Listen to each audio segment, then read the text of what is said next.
Ahojte priatelia, vítam vás pri sledovaní dnešného videa. Poslednú dobu som na internete obzeral rôzne jednoručné akumulátorové horné frézy. Priznám sa, bol som už naklonený k Makite, ale keď som si to všetko prepočítal, že kúpiť si tú akumulátorovú hornú frézu, potom nabíjačku na baterky a batériu, lebo čo sa týka Makity, tak akumulátorové nárade nemám žiadne. Akumulátory mám na Narex, Parkside a Gude. A teraz posledne už aj Inco, ale žiadny z týchto výrobcov okrem Parksideu neponúka akumulátorovú hornú frézu.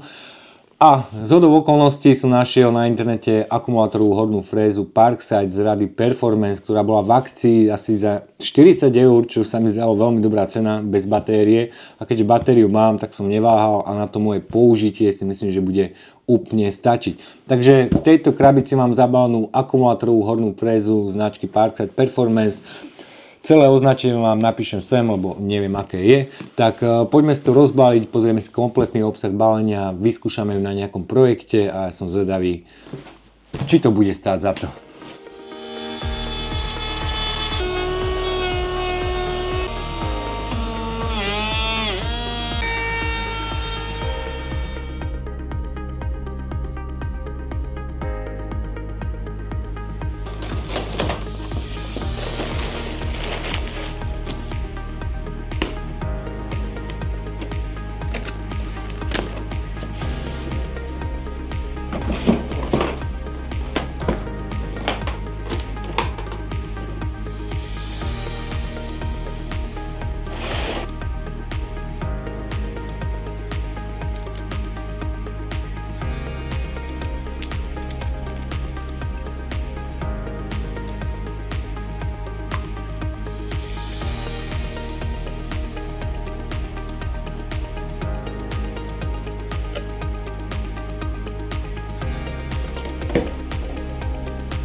Hornú frézu, ako aj všetko príslušenstvo, ktoré bolo súčasťou obsahu balenia, mám už rozbalené.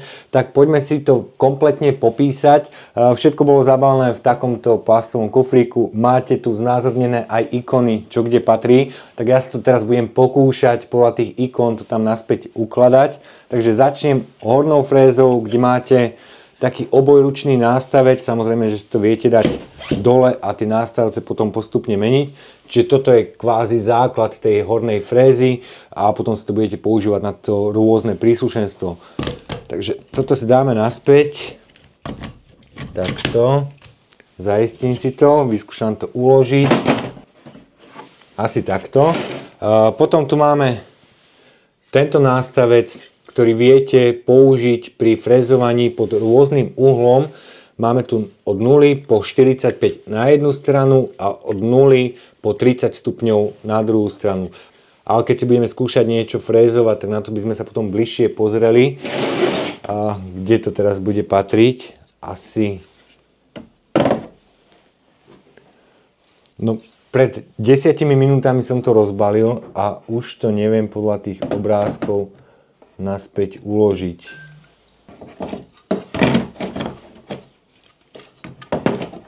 Vyskúšame takto. Potom tu máme tento nástavec, ktorý použijete pri jednoručnom frézovaní.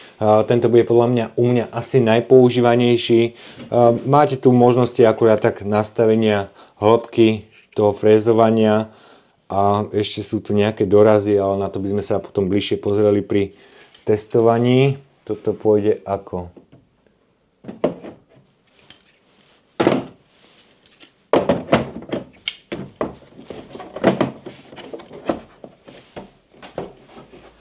Ďalej tu máme dva nástavce, ktoré viete zapojiť na vysávač alebo nejaké to odsávanie, ktoré v dielni používate. A tie uložím jedno sem. Tak. A toto pôjde, toto je miesto pre akumulátor. Asi takto sem. Ďalej tu máme tento nastavovací doraz, ktorý som si mal asi odložiť skôr ako tú hornú frézu. Takže to si tiež vyskúšame. Je to taká dorazová lišta, ktorú si upevníte o tú hornú frézu. a tá bola uložená asi takto. Teraz horná fréza.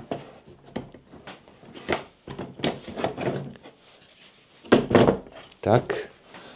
Potom rôzne frézy, tie si môžeme tiež vyskúšať a to bolo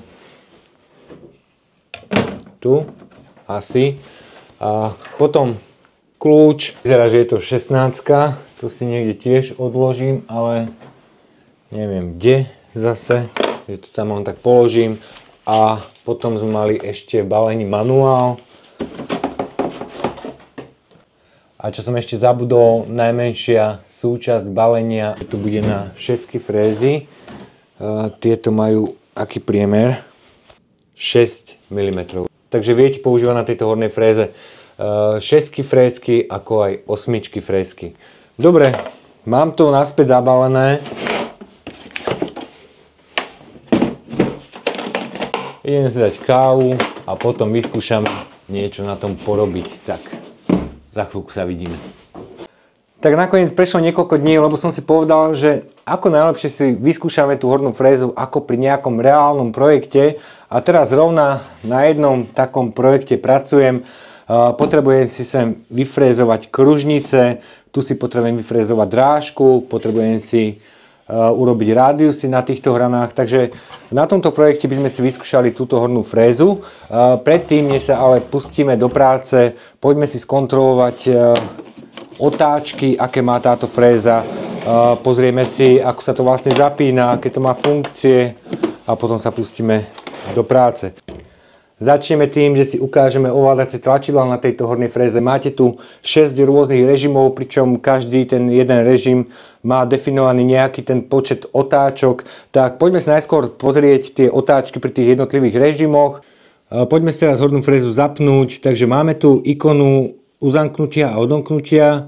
Keď to zatlačíme, rozsvieti sa nám jednotlivé číslo režimu, čiže od jednotky po 6. Ak chceme frézu spustiť a chceme s ňou pracovať, tak musíme dvakrát po sebe rýchlo stlačiť. Ale teraz mi to zhaslo, takže ešte raz odomknem.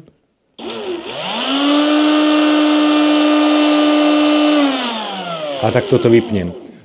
Keby som to zatlačil iba raz, tak to spraví toto a už to ďalej nezapnem. Takže treba odomknúť, dvakrát rýchlo po sebe zatlačiť. A potom to pracuje. Keď to pracuje, tak si viete aj počas tej práce prepínať tie režimy tých otáčok.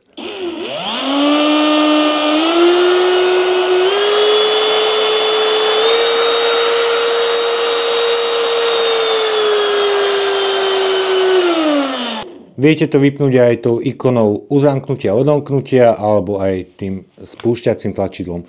Poďme si teraz kontrolovať otáčky. Mám tam režim 1, 9860 otáčok, dáme režim 2,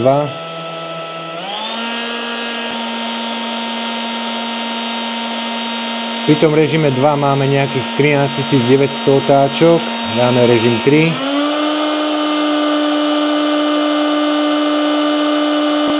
tam je to necelých 18000 otáčok. Pri režime 4 máme nejakých 22 000 otáčok, režim 5, takmer 26 000 otáčok a 28 000 otáčok máme na režime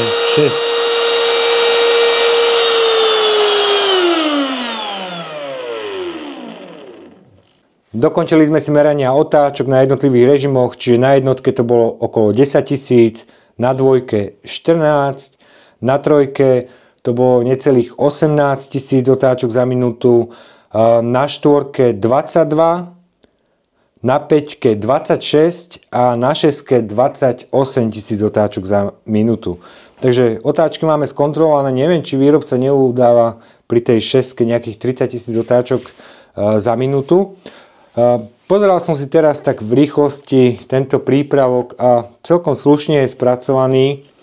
Táto spodná časť, ktorou chodíte po tom materiáli, je z plastu, ale táto konštrukcia je kovová. ďalšie kovové časti sú tvorené aj v týchto častiach. Jediné, čo tam je ďalej plastové, sú tieto páčky, ako aj táto stupnica na nastavenie hĺbky frézovania. Čo som pozeral, tak je to veľmi jednoduché, celkom šikovno sa s tým robí, takže za mňa zatiaľ ten prvý dojem je celkom dobrý. Tak poďme sa už pustiť rovno do práce, už sme si myslím, že dosť o tom rozprávali. Tak začnem tým, že si urobím tieto kružnice na tejto doske, potrebujem to zafrezovať do hĺbky nejakých 15 mm. Tak ideme vyskúšať, či si s týmto táto horná fréza poradí.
Tak na tom mojom projekte sa mi podarilo vyfrezovať 3 kružnice s priemerom 70 mm a na hĺbku 16 mm. Pri tej poslednej kružnici už mi klesli otáčky z toho dôvodu, že mi končí batéria, takže už ju mám v červenom. Mal som ju plne nabitú, keď som začínal. Tak, a čo by som povedal? Ja som s tým spokojný, má to naozaj veľkú silu, čo som ešte nespomenul, tak je tam bezkevkový elektromotor, takže je to naozaj malá výkonná mašinka. To odsávanie fungovalo bez problémov, pekne som videl cez to kvázi sklíčko. Čo sa mi nepáči pri tomto nástavci, tak je to, že neviem podľa čoho si mám nastaviť stupnicu, lebo máte tam síce stupnicu, že tu máte takto orientačne, neviem či to vidno na kamere. Máme tu v palcoch a tu máme zhruba do nejakých 25 mm a nemám tu nejakú šípku alebo čiarku, od ktorej by som sa odpichol. Je tu takáto plastová, ktorú vám zakrýva táto plastová skrutka, takže tá stupnica je pri tomto prípravku nečitateľná, ale mne to vôbec nevadilo, lebo nastavil som si hĺbku na tej prvej kružnici a potom som si podľa toho nastavil hĺbku na tých ďalších 2 kružniciach. Takže idem vyskúšať teraz tento nástavec alebo tento prípravok. Dám si tam 2 Ah akumulátor a na tomto mojom projekte by som si teraz urobil rádiusy na všetkých tých hranách a uvidíme, ako to pôjde.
Tak milí priatelia, projekt, na ktorom pracujem, mám už v takomto stave.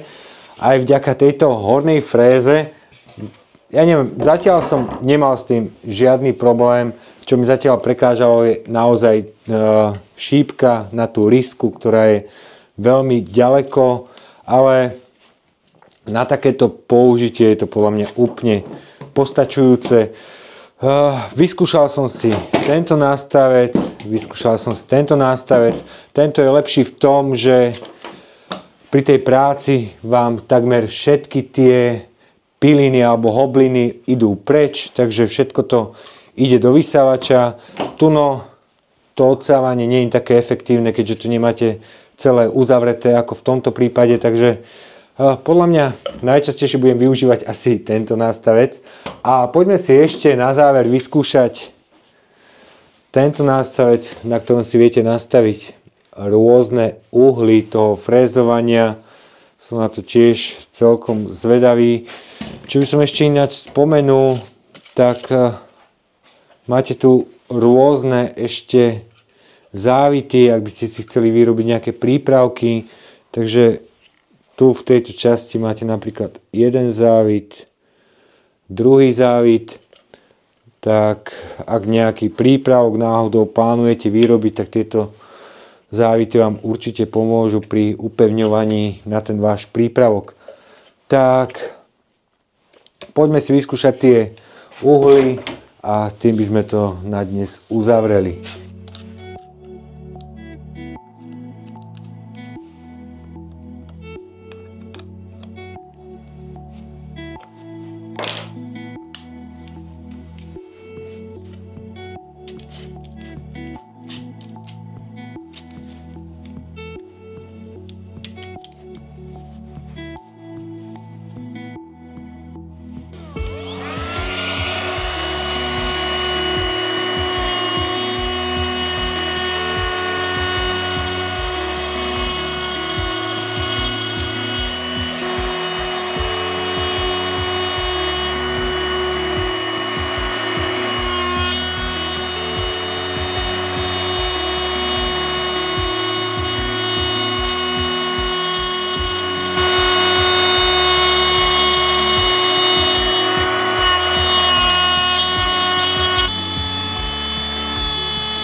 Tak milí priatelia, vyskúšali sme si posledný prípravok k tejto malinkej, ale podľa mňa šikovnej hornej fréze.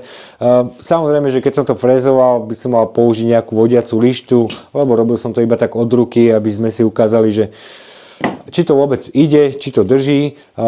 Čo som ešte nespomenul, tak je ozubené koleso, ktoré sa nachádza na tomto prípravku. Ozubené koleso sa nachádza aj na tomto prípravku.